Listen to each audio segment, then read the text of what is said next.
Hello दोस्तों, कैसे हो आप सब। आशा करते हैं आप सभी लोग अच्छे होंगे और आप लोगों की पढ़ाई भी अच्छी तरीके से चल रही होगी। तो हम लोग आज लेकर आए हैं एक ऐसा सेशन जिसमें कि हम बताने वाले हैं कि कौन से क्वेश्चन इम्पोर्टेंट यानी कि महत्वपूर्ण है बोर्ड परीक्षा के अकॉर्डिंग। तो आज हम लोग चैप्टर 1 के वे सभी क्वेश्चंस देखेंगे, वे सभी प्रश्न देखेंगे जो परीक्षा में हर साल लगभग पूछे जाते हैं। और ऐसा नहीं कि जो है पूछा ना जाता है, एक दो नंबर में कुछ लॉन्ग आंसर में भी पूछा जाता है। तो जैसा कि आप लोगों को पता है कि माध्यमिक प्रश्न की सीरीज भौतिक विज्ञान चैप्टर 1 के जो हम लोग आज लिखे हैं 5 क्वेश्चन, इनको आज हम लोग देखने वाले हैं कौन कौन से क्वेश्चन है जो हर साल बोर्ड परीक्षा में पूछे जाते हैं। और आप लोग तैयारी तो कर ही रहे होंगे, तो साथ में ये कुछ क्वेश्चन है जिनमें से हम करा भी चुके हैं। अगर कहीं से आपको आंसर ना मिले तो हमारे ही चैनल पे जाकर के देखना, प्लेलिस्ट बनी हुई है कक्षा 12 भौतिक विज्ञान, उसमें ये सभी टॉपिक पढ़ाए गए हैं। जो कुछ नहीं पढ़ाए गए हैं वो हम जो है 4-5 दिनों के अंदर हम ये टॉपिक सभी आप लोगों को प्रोवाइड कर देंगे। और चलते हैं, हम देखते हैं क्वेश्चन पहला कौन सा है। तो पहला हमारा क्वेश्चन लिखा है कि वैद्युत क्षेत्र की तीव्रता को परिभाषित कीजिए। तो वैद्युत क्षेत्र की तीव्रता तो हम लोग पढ़ चुके हैं, हमने पढ़ाया भी है कि विद्युत क्षेत्र में स्थित किसी एक धन आवेश पर लगने वाला बल तथा उस धन आवेश के मान के अनुपात को ही विद्युत क्षेत्र की तीव्रता कहते हैं। तो जैसा कि हम लोग पढ़ा चुके विद्युत क्षेत्र की तीव्रता को परिभाषित कीजिए, ये आप लोगों का इतना क्वेश्चन जो है शॉर्ट में भी पूछा जा सकता है। और साथ में अगर नहीं कुछ तो 2-4 नंबर में ये भी पूछ लिया जाएगा कि विद्युत क्षेत्र की तीव्रता को परिभाषित कीजिए एवं किसी बिंदु आवेश के कारण विद्युत क्षेत्र की तीव्रता पर लगने वाला तीव्रता का व्यंजक ज्ञात कीजिए। जैसे वही वाला जो है तीव्रता E बराबर में 1/4 क्यूब अपान में आर स्क्वायर वाला जो है फार्मूला ज्ञात करना होगा इसमें। तो ये क्वेश्चन भी हम लोगों ने किया है, हमारे चैनल में प्लेलिस्ट बनी है उसमें क्वेश्चन है। तो कहीं से अगर ना मिले तो ये क्वेश्चन आप देख सकते हैं, बहुत डिटेल में अच्छी तरीके से बताया गया है। दूसरा क्वेश्चन क्या है हमारा, विद्युत द्विध्रुव किसे कहते हैं। ये भी हम लोगों ने अच्छी तरीके से अच्छी भाषा में, अच्छी लैंग्वेज हमने खुद लिखवाया है और अच्छी तरीके से इसे बताया है। आप लोगों को समझना है, हम इसलिए दोबारा बता देते हैं, विद्युत द्विध्रुव किसे कहते हैं, ये हमारा है। ये कभी कभी एक नंबर में पूछ लिया जाता है कि विद्युत द्विध्रुव किसे कहते हैं, किसी दो विद्युत द्विध्रुवों के नाम बताओ। तो विद्युत द्विध्रुव किसे कहते हैं, इससे हमें पता चलता है कि विद्युत द्विध्रुव यानी कि द्विध्रुव का मतलब होता है दो ध्रुव। ध्रुव का मतलब होता है जैसे ये हमारा मार्कर है, इसमें दो ध्रुव है, एक ये है एक ये है, इसी कहते हैं विद्युत द्विध्रुव। दो ध्रुव यानी कि दो ध्रुव है इसमें, ये इसे बना है, एक इधर एक ध्रुव है एक इधर ये ध्रुव है, तो हमारा ये क्या है द्विध्रुव है। और आगे विद्युत द्विध्रुव यानी कि इसमें विद्युत भी प्रवाहित होगी तो उसे कहते हैं विद्युत द्विध्रुव। तो यही यहाँ पे पूछा गया कि विद्युत द्विध्रुव किसे कहते हैं। विद्युत द्विध्रुव के कारण अच्छी स्थिति में किसी बिंदु पर विद्युत क्षेत्र की तीव्रता का व्यंजक ज्ञात कीजिए। यह भी क्वेश्चन हमने कराया है अच्छी तरीके से। इसका फार्मूला निकल के आता है जो है E बराबर में 1/4 पाई एप्सिलॉन नॉट इनटू में 2p अपान में r क्यूब न्यूटन प्रति कूलम। ये भी हमने कराया, यही हमको प्रूव करना है। इसमें क्या होगा, ये यहाँ पे जो है वो P बराबर होता है 2p बराबर 2ql, यानी कि एक विद्युत द्विध्रुव तथा 12 द्विध्रुव की लंबाई, ये विद्युत द्विध्रुव आघूर्ण है। तो ये वाला हमने क्वेश्चन कराया है। तो अच्छी स्थिति में हो गया। एक निरक्षीय स्थिति में किसी विद्युत द्विध्रुव के कारण निरक्षीय स्थिति में विद्युत क्षेत्र की तीव्रता का व्यंजक ज्ञात कीजिए। कहीं अच्छी स्थिति में हो या निरक्षीय स्थिति में हो, सेम ऐसे लगेगा, इसमें थोड़ा चेंजिंग है। ये क्या है, निरक्षीय स्थिति, अच्छी यानी कि अक्ष पे, निरक्षीय यानी कि अक्ष नहीं है, सीधा ऐसे, इसमें ऐसा वाला बनेगा चित्र, ये ऐसा, ये है निरक्षी स्थिति। अक्ष यानी कि अच्छी, ये अक्ष है ना, अच्छी स्थिति में, अच्छी स्थिति में ऐसे बनेगा। तो हमने अच्छी स्थिति वाला कराया, निरक्षी स्थिति वाला कराया नहीं है, ये ज्यादा इंपॉर्टेंट नहीं है, लेकिन अच्छी स्थिति वाला जरूर पूछा जाता है, लेकिन साथ ही में इसे भी कर लेना, क्योंकि हो सकता है ये भी पूछ लिया जाए। तो हमारे दो क्वेश्चन, ये दोनों क्वेश्चन हमने कराए हैं। अगर कहीं ना मिले तो प्लेलिस्ट में जाकर के देखिए। नंबर 3 पे हमारा क्वेश्चन है गॉस प्रमेय लिखिए तथा इसे सिद्ध कीजिए। गॉस प्रमेय क्या होती है? Q अपान में एप्सिलॉन नॉट फाई, ये हमारी गॉस की प्रमेय होती है, यानी कि जो है आवेश जो है एप्सिलॉन नॉट गुना होता है। ठीक है, तो गॉस प्रमेय यही हमको फार्मूला सिद्ध करना है। ये हमने गॉस की प्रमेय अभी नहीं कराई है, जल्द ही आप लोगों का इस क्वेश्चन का वीडियो प्रोवाइड हो जाएगा। तो गॉस प्रमेय लिखिए तथा इसे सिद्ध कीजिए तथा इसकी सहायता से बिंदु आवेश के कारण विद्युत क्षेत्र की तीव्रता का व्यंजक ज्ञात कीजिए। बिंदु आवेश के कारण विद्युत क्षेत्र की तीव्रता का व्यंजक हमें ज्ञात करना है। समझ में आ गए होंगे ये 3 क्वेश्चन। चौथा क्वेश्चन हमारा गॉस नियम की सहायता से कूलाम के व्युत्क्रम वर्ग नियम का निगमन कीजिए, यानी कि कूलाम के नियम का हमें निगमन करना है। तो ये भी इंपॉर्टेंट हो जाता है, ये 2024 में पूछा गया था, 2023 में, 24 में तो चल ही रहा, 2023 में पूछा गया था क्वेश्चन।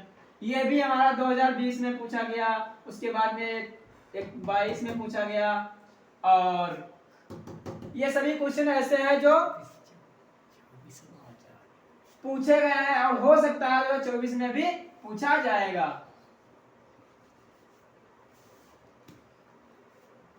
तो 2023 में पूछा गया था और 24 अब 25 में भी हो सकता है ये पूछा जाएगा।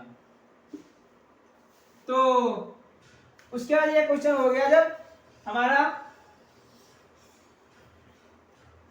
गॉस नियम की सहायता से कूलाम के नियम का निगमन कीजिए या व्युत्क्रम वर्ग के नियम का निगमन कीजिए।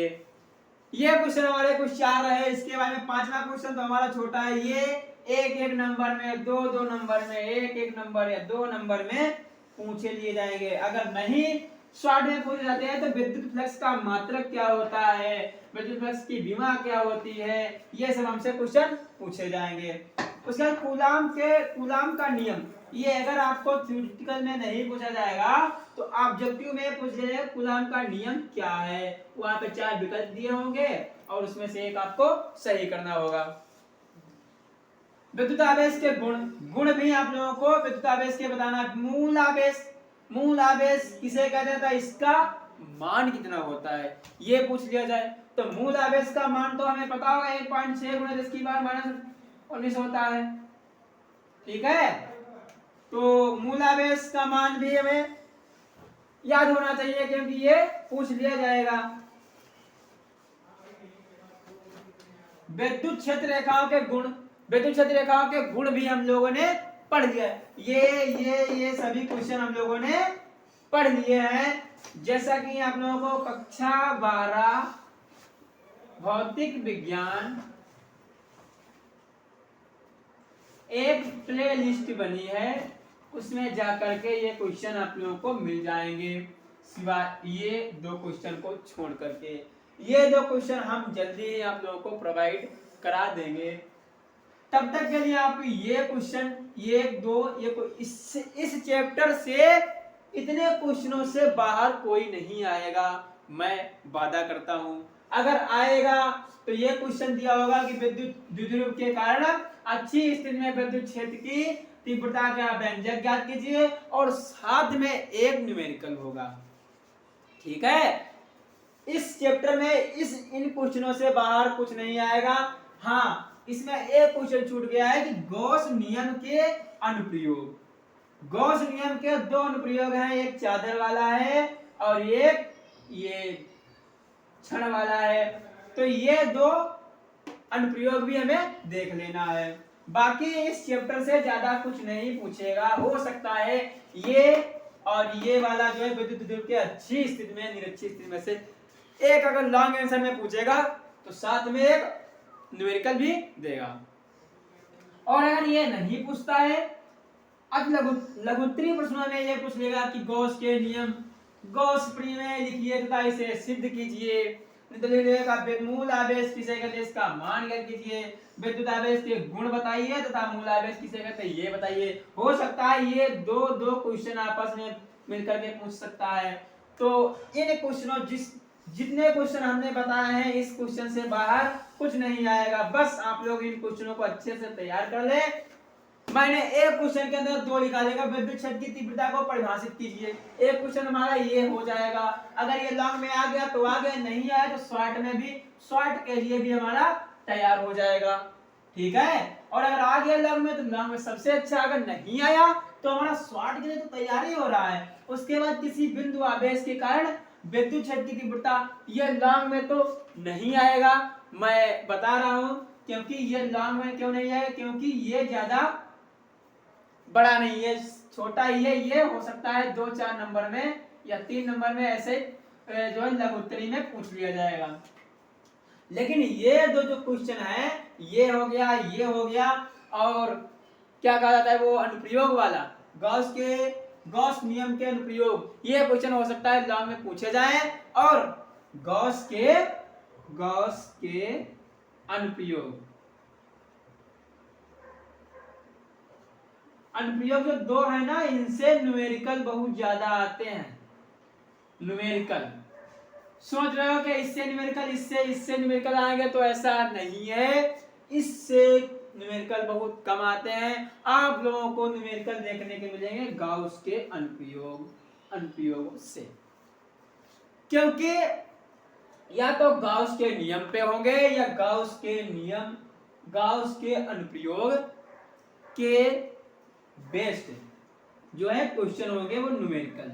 जो अगर 5 नंबर में आएगा तो उसमें अगर न्यूमेरिकल इससे आया, अगर गॉस के अनुप्रयोग से न्यूमेरिकल आया तो समझ लेना कि हमारा गॉस के नियम से संबंधित एक दूसरा क्वेश्चन जरूर होगा उसके साथ में। अगर गॉस के नियम अनुप्रयोगों से अगर न्यूमेरिकल आता है तो इसीलिए गॉस के अनुप्रयोगों को भी याद करना है, उनको प्रूव करके सीखना है। और गॉस का नियम क्या होता है, गॉस का फार्मूला कैसे डिराइव किया जाता है, ये सभी चीजें आप लोगों को याद होनी चाहिए। अगर इससे बाहर भी कुछ आए तो कहना। मैं जितना बता रहा हूं बस उतना ही कीजिए। आपके नंबर, ये मैं नहीं कहता हूं कि 95 प्लस आएंगे, ये मैं नहीं कहता हूं कि आपके नंबर जो है 95 प्लस आएंगे। अब आप लोग, कुछ लोग कहेंगे कि जो है दिसंबर से पढ़ लो और जनवरी फरवरी तक आपके 95 प्लस आ जाएंगे, तो ऐसा बिल्कुल संभव नहीं है।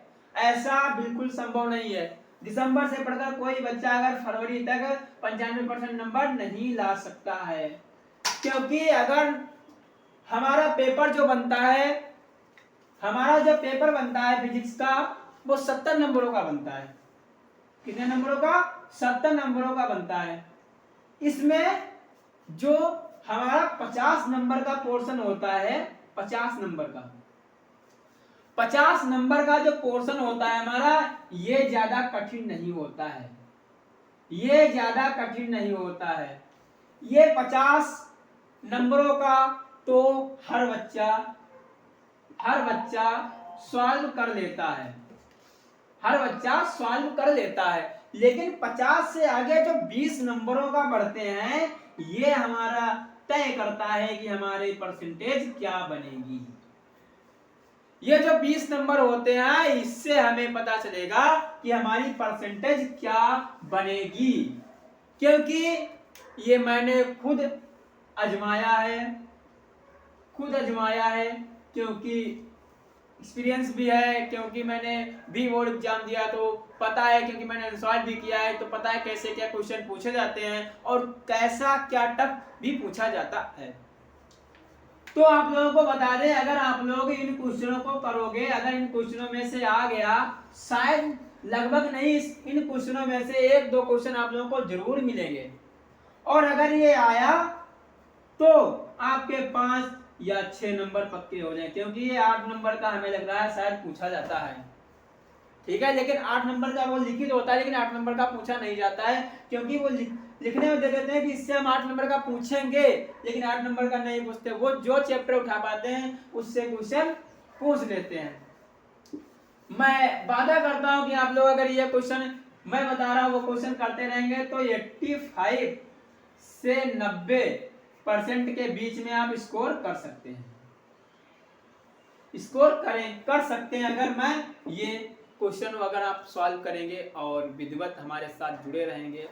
जो मैं क्वेश्चन लेकर आऊंगा उनको घर पर रिवीजन करेंगे, जो है बार बार सॉल्व करेंगे। इसे ये अच्छी स्थिति में इसमें सॉल्व करना होता है बहुत, जो है ये क्वेश्चन सॉल्व करते रहेंगे तो हम वादा करते हैं 85 से 90% नंबर आपके आ सकते हैं, अगर आपने ज्यादा कुछ अभी नहीं पढ़ा है तो। मैं ये नहीं कहता कि 95 प्लस आपके कुछ जो आ जाएंगे अगर दिसंबर से आप पढ़ोगे, नवंबर से आप पढ़ोगे, ऐसा नहीं है। तो मिलते हैं अगली क्लास में, तब तक के लिए धन्यवाद। अब आप लोगों को चैप्टर 2 के हम क्वेश्चन कुछ बताएंगे जो आप लोगों को सॉल्व करने हैं। धन्यवाद।